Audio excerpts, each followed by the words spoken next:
Hello అందరికీ. గోంగూర పచ్చడి అంటే ఎవరికి ఇష్టం ఉండదు. గోంగూర పచ్చడి ఉంటే 4 ముద్దలు ఎక్కువే తింటాం, కానీ తక్కువైతే అస్సలు తినమండి.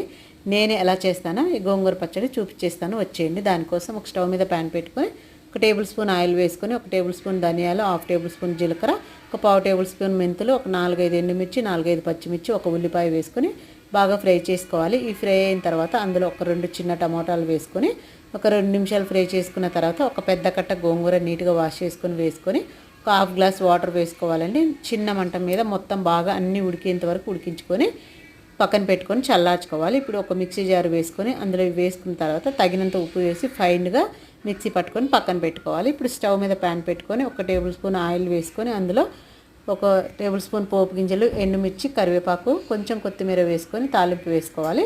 ఇప్పుడు పైన కొన్ని సన్నగా తరిగిన పచ్చి ఉల్లిపాయలు వేసుకొని కలుపుకుంటే గోంగూర పచ్చడి అదిరిపోతుందండి. వేడి వేడి అన్నంలో సూపర్.